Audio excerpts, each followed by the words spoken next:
सरसों का जो पुष्प होता है, सरसों का जो फूल होता है महाराज, अगर कोई व्यक्ति को किडनी या लीवर से जुड़ी हुई कोई तकलीफ होती है या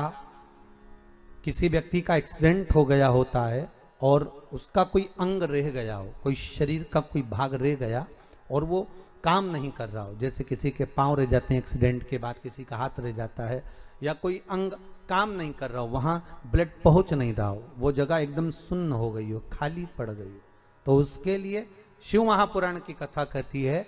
कि सरसों के पुष्प 11 शंकर जी के राइट भाग में, जहां शिव जी के गण दरवाजे के द्वारपाल मणिभद्र जिस जगह पर निवास करते हैं, कौन निवास करते हैं? मणिभद्र। शंकर जी के दरवाजे के द्वारपाल हैं मणिभद्र जी।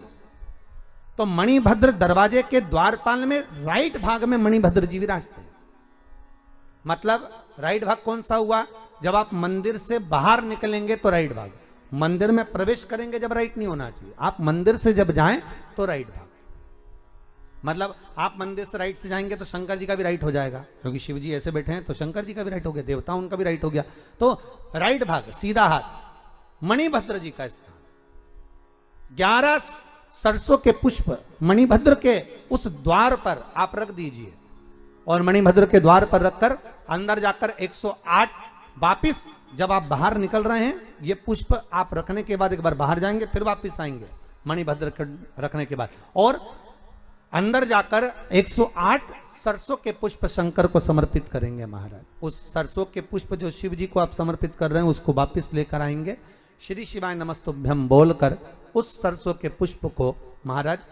सरसों के तेल की बोतल में उसको डाल लीजिए। शंकर भगवान को किसी भी प्रदोष में, शाम के समय प्रदोष काल में उस तेल को वापस ले जाकर चढ़ा दीजिए शिव जी को, उसको वापस लेकर आ जाइए। उस तेल का प्रयोग आप नाभि में डालिए और जो शरीर काम नहीं कर रहा उस स्थान पर कम से कम 15 दिन 20 दिन तक उसकी मालिश करना प्रारंभ करिए। बाबा चाहेगा तो चलाने का प्रयास कर देगा और वो अंग, वो शरीर काम करने लगेगा। मणिभद्र का स्मरण